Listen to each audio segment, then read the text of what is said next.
To our next reading of Scripture. It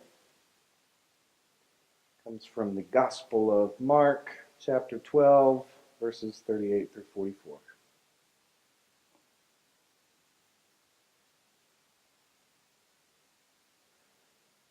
As Jesus taught, he said, "Beware of the scribes who like to walk around in long robes and to be greeted with respect in the marketplaces, and to have the best seats in the synagogues and places of honor at the banquets. They devour widows' houses. For the sake of appearance, say long prayers. They will receive the greater condemnation." He sat down opposite the treasury and watched the crowd putting money into the treasury. And many rich people put in large sums. The poor widow came, put in 2 small copper coins, which are worth a penny. And then he called his disciples and said to them, "Truly I tell you, this poor widow has put in more than all those who were contributing to the treasury. For all of them have contributed out of their abundance. But she, out of her poverty, has put in everything she had, all she had to live on." The grass withers and the flower fades, but the word of the Lord lives forever. And this is the word of the Lord. Well, thanks be to God.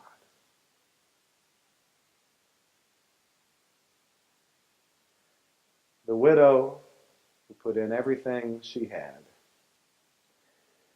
You know, while I was preparing for this, I was running into a good old preacher's roadblock. I'm learning more about this as time rolls along. I'm getting a little older, getting more experience.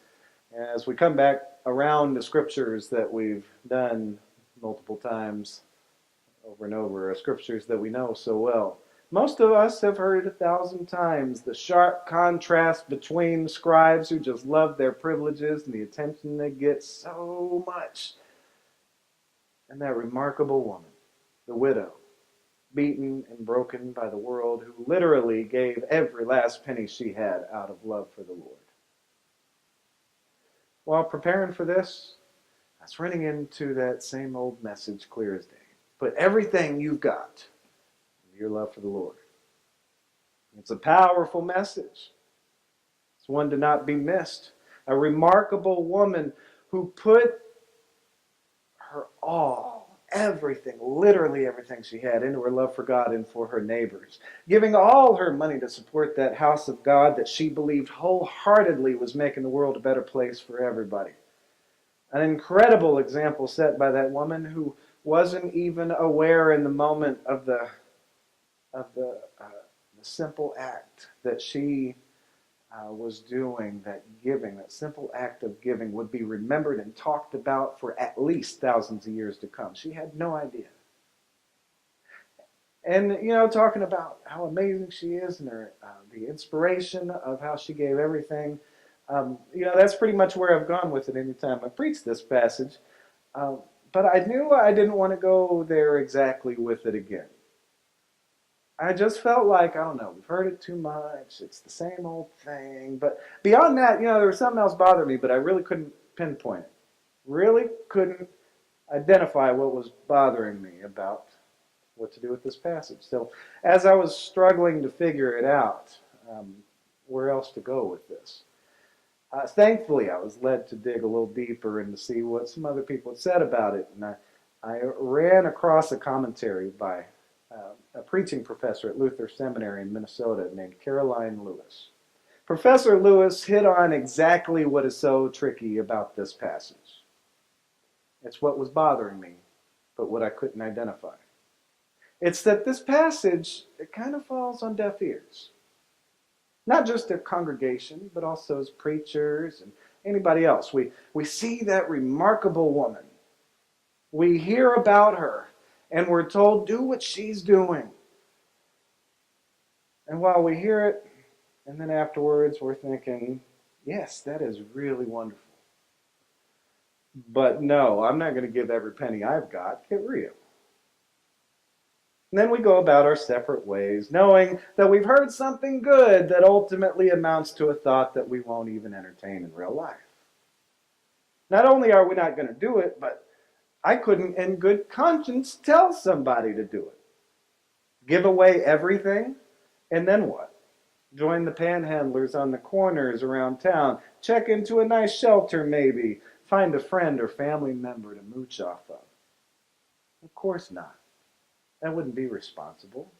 God doesn't want any of us to be stuck in that situation. That doesn't do any good for anybody.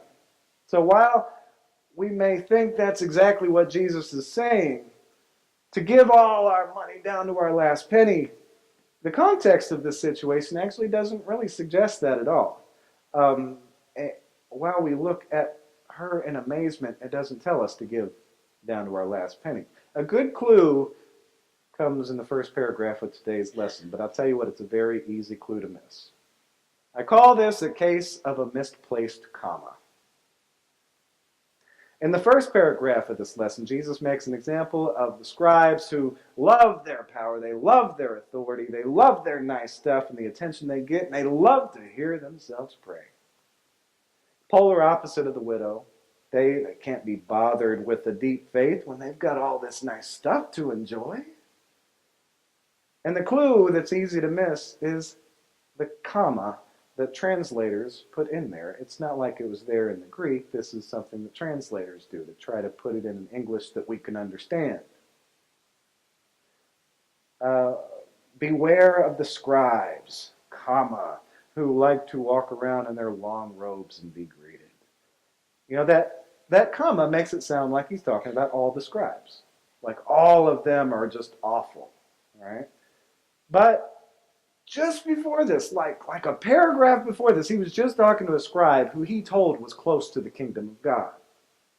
Now, if you take out that comma, all of a sudden it's beware of those scribes who like to walk around in long robes and be greeted. Beware of those particular scribes who are like that. It's a very small change that makes a very big difference. Now Jesus' statement makes sense with the conversation that he just had before. Sure, most of those scribes were bad. Maybe almost all of them. Trying to trick Jesus and get him killed. But not all of them were bad. That one scribe he talked to was very, very good. Now, in the middle of this contrast that Jesus is giving us between the bad scribes and the widow, here we've got room to remember any good scribes.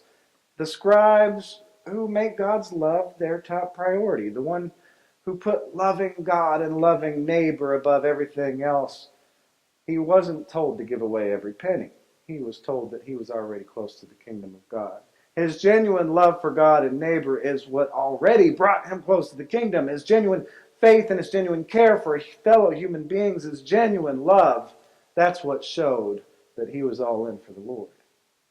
The widow giving her last penny to the temple, that's what she did to show that she was all in for the Lord. There's lots of different ways to show that we are all in for the Lord. Maybe getting into that practice of giving 10% is the way of showing that you're all in for the Lord. While this passage is important to keep in mind as we give to the church, it's not really an instruction on stewardship. It's one I'm really glad that Brenda gave that children's moment lesson, because it's a passage that we should remember when we think about stewardship. Because as we're trying to give 10%, we should remember this woman who gave everything. But for stewardship, that's the lesson we need to remember. You give 1/10 of what we have. It's a very significant amount, but it's far from an amount that would break us. It's meant to be part of how we budget our money.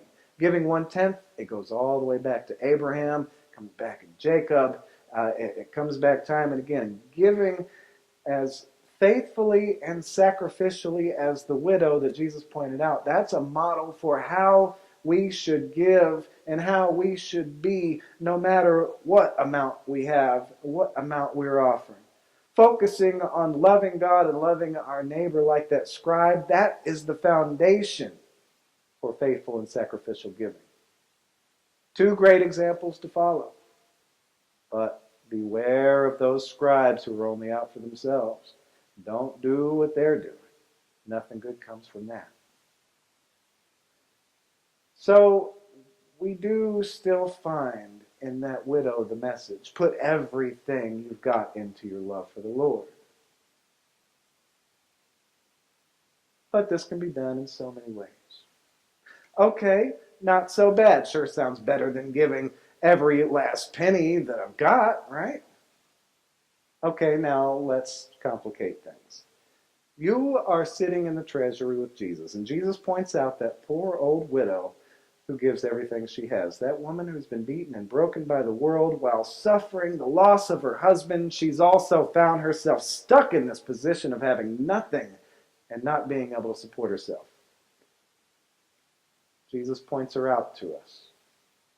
And if we're honest with ourselves, we see a woman we don't really want to be. A person none of us should have to be. A person in a situation where I pray none of us end up.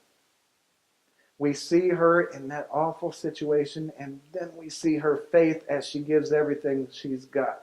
We see her from our own places in the world, and in that moment, what is our reaction? What's the truth about ourselves in that moment? Do we pause and pity her for a brief moment and then move on with our lives? Do we see her and then look away real quick, trying not to catch eyes, because we know if we catch eyes with her, we'll feel more guilty and like we really need to do something? Do we walk over all proud and give her a whole dollar so everyone around us can see how great we are? Or do we find ourselves moved by her faithful and sacrificial giving and inspired to put our all into showing that kind of love toward God and toward our neighbors? The bad scribes, they probably were not impressed by her gift at all. It was nothing next to the large amounts that the rich people were giving. The good scribe, the good scribe might have checked on her, asked if he could help her with anything. Jesus saw her and taught a powerful lesson that's still reaching us today and revealing to us the truth about ourselves. When we see her and hear Jesus talk about how great she is, I pray that we don't just go away thinking, yes, that's really wonderful, but no, I'm not going to give every penny. I don't care what she did. Get real. I pray that it's more like, wow, she is remarkable.